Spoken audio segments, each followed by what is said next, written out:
Hello, আমার প্রিয় sweet cute বন্ধুরা, কেমন আছো তোমরা? নিশ্চয়ই আমার গল্পগুলো শুনে শুনে খুব সুখ নিচ্ছ আর আনন্দে আছো। তোমাদের আনন্দ দিতেই তো আমি নিয়মিত তোমাদের জন্য নতুন নতুন ভিডিও নিয়ে হাজির হই। তো তোমরা যারা এখনও আমার চ্যানেলটি সাবস্ক্রাইব করনি, তারা প্লিজ প্লিজ আমার চ্যানেলটি সাবস্ক্রাইব করে দাও। তো বন্ধুরা, দেরি করো না, জলদি জলদি ভিডিওতে একটি লাইক দিয়ে চ্যানেলটি সাবস্ক্রাইব করে দিও।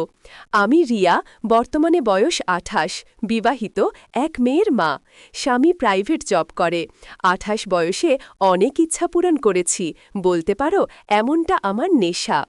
আজ বলবো রিকশাওয়ালা আমার সাথে তার ইচ্ছা পূরণ করল। সেদিন খুব বৃষ্টি ছিল।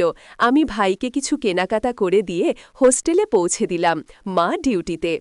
এরপর একটা রিকশা নিয়ে এক বান্ধবীর বাসায় গেলাম নোট আনতে। সামনে এইচএসসি পরীক্ষা। ফিরতে ফিরতে ৮টা বেজে গেল। একই রিকশা ফিরলাম, কারণ যেখানে গিয়েছিলাম সেখান থেকে রিকশা পেতে অনেক ঝামেলা, তার ওপর বৃষ্টি। তাই ওঠার সময় কথা বলে নিয়েছিলাম যাওয়া আসা ঘণ্টাখানেক দেরি হবে। রিকশাওয়ালা ২০০ টাকা ভাড়া চাইল, রাজি হয়ে গেলাম। কিন্তু ফিরতে দেরি হওয়ায় আসার কথে রিকশাওয়ালা বলল, আপা আমাকে অনেক দেরি করাইছেন, তাই টাকা বাড়াই দিয়েন। আমি কত টাকা দিতে হবে জিজ্ঞাসা করলাম। বলল মোট ৩০০ টাকা দিতে। আমি বললাম ঠিক আছে, দিব। অনেক রাস্তায় তার সাথে কথা বললাম, আর তার সাথে এটা সেটা নিয়ে। বয়স বেশি না, ৩৫-এর মতো হবে, দেখতে খারাপ না। জিম করা শরীর দেখে মনে হয় গায়ে বেশ জোর আছে। কথায় কথায় জানলাম বাড়ির রংপুর। যাই হোক, কথায় কথায় পৌঁছে গেলাম। বৃষ্টিতে পর্দা থাকলেও আধ ভেজা হয়ে গিয়েছি। রিকশাওয়ালা কাক ভেজা। যখন নামছি তখনও তুমুল বৃষ্টি চলছে। নামতে গিয়ে বিপত্তি টের পেলাম, পার্স ফেলে এসেছি বান্ধবীর বাসায়। আমি রিকশাওয়ালাকে বললাম, তুমি বসো, আমি টাকা নিয়ে আসছি। ও আচ্ছা বলে সিঁড়ির নিচে দাঁড়ালো। দরজার সামনে গিয়ে মনে পড়ল বাসার চাবিও তো পার্সে। আমি নিচে গিয়ে রিকশাওয়ালাকে বললাম, সব জানতে চাইলাম, হাতুড়ি জাতীয় কিছু আছে কি না। ও ছোট্ট একটা হরেডের টুকরো আনলো, বলল চলে নাপা, তালা ভেঙে দিই। আমি নিয়ে গেলাম। লোহার টুকরোটা দিয়ে তালার আঁট দিয়ে চাপ দিতেই তালা খুলে গেল।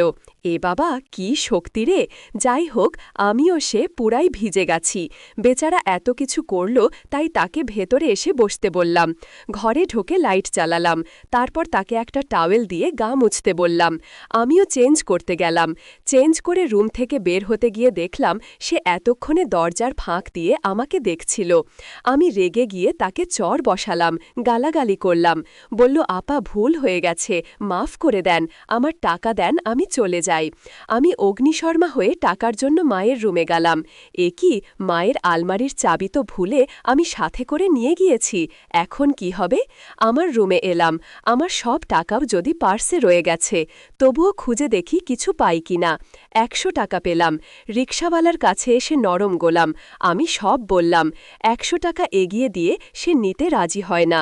ধমকে সুরে বলল, টাকা দেন, না হলে ভালো হবে না। আমি নিরুপায় হয়ে বোঝানোর চেষ্টা করলাম, কিন্তু সে রাজি হল না। উত্তেজিত হয়ে গেল। ৪ ঘণ্টা ঘুরিয়ে ভাড়া দেবেন না, আবার আমার ভুল হয়ে গেছে বলার পরও আমাকে মারছেন। মারার কথা তোলাতে আমি বললাম, তুমি দেখেছিলে কেন, মারাই উচিত। এবার সে গালাগালি শুরু করল। আমি প্রতিবাদে করতে উল্টো বলছে ২ ঘণ্টা আমাকে বসায় রাখছে, এটা কিছু না, আর আমি দেখলেই দোষ। আমি আরও রেগে গেলাম। এবার সে আমার দিকে এমনভাবে তাকালো, আমি তো ভয় পেয়ে গেলাম। সে বলল, আপা ভালোভাবে টাকা দেন, না হলে কিন্তু কি করে টাকা উসুল করতে হয় আমি জানি। এই বলে সে এগিয়ে আসলো আমার দিকে। আমি দৌড়ে ঘরের রুমে ঢুকে দরজা আটকাতে গেলে সে ধাক্কা দিয়ে রুমে ঢুকে গেল। আমাকে চাপটে জড়িয়ে ধরল। আমি ছাড়াতে চাইলে সে আমাকে ফ্লোরে ফেলে দিল। এত জোরে ফেলে দিল যে আমি ফ্লোরে পড়ে বেহুশ হয়ে গেলাম। এরপর সে আমাকে খাটে নিয়ে আসলো। টেবিল থেকে জল এনে ছিটিয়ে জ্ঞান ফেরালো। এরপর ঝাঁপিয়ে পড়ে আমার সব কিছু খুলে দিল। আমি কিছু বলতে পারছিলাম না, কারণ বাড়িতে কেউ নেই, তাই কাউকে ডাকও দিতে পারলাম না। এবার সে আমার দিকে লালসা দৃষ্টিতে তাকালো, মনে হচ্ছে এখনই আমাকে খেয়ে ফেলবে। আমি তাকে বললাম, তুমি অন্যদিন এসে টাকা নিয়ে যেও, সেদিন তোমাকে তোমার ভাড়ার থেকে বেশি টাকা দিব। সে বলল, এখন আর টাকা লাগবে না, আপনার টাকা আপনিই রাখেন, আমার এখন আপনাকে চাই। আমি এখন আপনার সাথে আমার মনের বাসনা পূরণ করব। আমি তাকে কিছুতেই মানা করতে পারছিলাম না, সে আমাকে ছাড় দেবে না সেটা আমি ভালোই বুঝে গেছি। তাই আমি তাকে বললাম, ঠিক আছে, আমি তাহলে একটু ফ্রেশ হয়ে নিই, তারপর তুমি ওয়েট করো। একটু আমার একটা বয়ফ্রেন্ড ছিল, আমার সাথেই পড়ে, আমি তাকে দিয়েছি অনেকবার। আমাদের প্রথম দেখা হয় কলেজের প্রথম দিন। সে আমার দিকে ফেল ফেল করে তাকিয়েছিল। আমি তাকে প্রথম দিন তেমন একটা পাত্তা দেইনি, তবু হাল ছাড়েনি, বোকার মতো আমার পিছু পিছু লেগেছিল। তার নাম মৃদুল, সে দেখতেও ভারী হ্যান্ডসাম। কলেজের অনেক মেয়েরাই তার ক্রাশ। ও চাইলেও অনেক মেয়েদের সাথেই প্রেম করতে পারত, কিন্তু না, সে আমার সাথেই করবে। আমাকে কলেজের ফার্স্ট ইয়ারের রেজাল্ট দিল, মৃদুল ফার্স্ট হয়েছে। তারপর তার সাথে কথা বলতে শুরু করলাম। আমরা প্রায় একসাথেই থাকতাম, লাইব্রেরিতে একসাথে বসতাম। আমরা ধীরে ধীরে অনেক গভীরে চলে যাই। আমি আর ও যখন একসাথে থাকতাম, তখন ও আমার ওই দুটোর দিকে ফেল ফেল করে তাকিয়ে থাকত। আমি বুঝতাম যে ও ঠিক কি চাইছে, কিন্তু আমি ওকে আগে কিছুই দেব না। ও আমাকে ওর ইচ্ছার কথা বলার সাহস পেত না, কারণ আমি মৃদুলকে কখনো এমনটা সুযোগই দেইনি। একদিন আমার জন্মদিন ছিল, তাই মৃদুল আমাকে ওদের বাসায় ইনভাইট করল। আমি কিছুই না ভেবে ওদের বাসায় চলে গেলাম। মৃদুল আমাকে নীল শাড়ি পরে আসতে বলেছিল। আমাকে নীল শাড়িতে পুরীর মতো লাগে, তাই আমিও ওর পছন্দের মতো নীল শাড়ি পরে ওদের বাড়িতে আসলাম। ওদের বাড়িতে এসে আমি পুরোই অবাক। ওদের বাড়িতে কেউ নেই, ওর বাবা মা কোথায় যেন গেছে, আসবে 2-3 দিন পর। কারণ মৃদুল জানে ও যদি একথা আগে বলতো তাহলে আমিও আসতাম না, তাই আমাকে আর বলেনি। যাই হোক, আমি মনে মনে ভাবলাম, চলে যখন এসেছি কি আর করা। মৃদুল ফ্রিজ থেকে একটা কেক নিয়ে আসলো, আমি আর কেকটা কাটলাম। আমি আর মিতুল সোফায় বসে গল্প করছি, কিন্তু মৃদুলের নজর আমার ওই দুটোর ওপরেই ছিল। মৃদুল আমার হাতের ওপর ওর হাতটা রাখল, আমি আর বাধা দিলাম না। ওর হাত কেমন যেন গরম হয়ে আছে। মৃদুল আমাকে বলল, আমার একটা কথা রাখো না প্লিজ। আমি বললাম, কি কথা? মৃদুল ওর মনের কথা আমাকে জানালো। আমি ওর মৃদুলকে না বললাম না। তারপর আমি আর মৃদুল আমাদের ইচ্ছা পূরণ করলাম। আমি ফ্রেশ হওয়ার বাহানায় মৃদুলকে ফোন করলাম। মৃদুল বলল, তুমি ওকে একটু কথায় ব্যস্ত রাখো। আমি তাই করতে লাগলাম। কিছুক্ষণ পর মৃদুল, আমি আমার রুম থেকে চলে গেলাম। আমি এসে দেখি মৃদুল আর ও একসাথে গল্প করছে, কিভাবে ওরা দুজন একসাথে আমাকে দিয়ে ওদের মনের ইচ্ছা পূরণ করবে। আমি মনে মনে ভাবলাম, আজ আমার রক্ষা নেই, যা আছে কপালে সেটাই হবে। ওরা একটু একটু করে আমার দিকে এগিয়ে আসছে। আমি নিজেকে ওদের হাতে সঁপিয়ে দিলাম। ওরা আমাকে নিয়ে বেশ মেতে উঠল।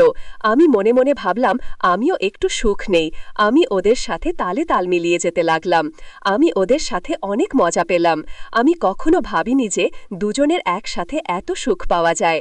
ওরা ওদের কাজ শেষ করে বেশ ক্লান্ত, আমিও খুব ক্লান্ত। আমি ওদের সাথে কিছুক্ষণ রেস্ট নিলাম।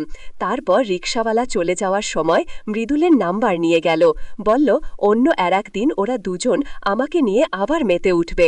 আমিও সাথে সাথে বলে ফেললাম, ঠিক আছে, আমিও রাজি, আমিও বেশ মজাই পেয়েছি।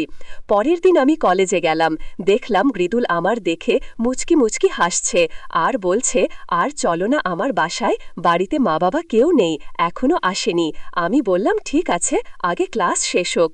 ক্লাস শেষ করে আমি আর মিতুল চলে আসলাম ওদের বাড়িতে। আমি আর মিতুল মিলে অনেক মজা করলাম, কিন্তু দুজন একসাথে সেটার মজাটাই আলাদা। তো বন্ধুরা, আজকের গল্পটা তোমাদের কেমন লাগলো ফেসবুকে মেসেজ করে আমাকে জানিয়ে দিও। আর আমার চ্যানেলের অন্যান্য গল্পগুলো শুনে এসো। আর অবশ্যই অবশ্যই ভিডিওতে একটি লাইক দিয়ে চ্যানেলটি সাবস্ক্রাইব করে দিও। প্লিজ তোমরা সবাই অনেক অনেক ভালো থেকো আর নিয়মিত আমার গল্পগুলো শুনবে। কিন্তু আমি নিয়মিত তোমাদের জন্য মজার মজার গল্প নিয়ে আসব। আর ফেসবুকে আমার সাথে আড্ডা দিতে জলদি জলদি ডেসক্রিপশনে দেওয়া লিঙ্ক থেকে ফেসবুকে আমাকে মেসেজ দাও। বাই বাই, আল্লাহ হাফেজ।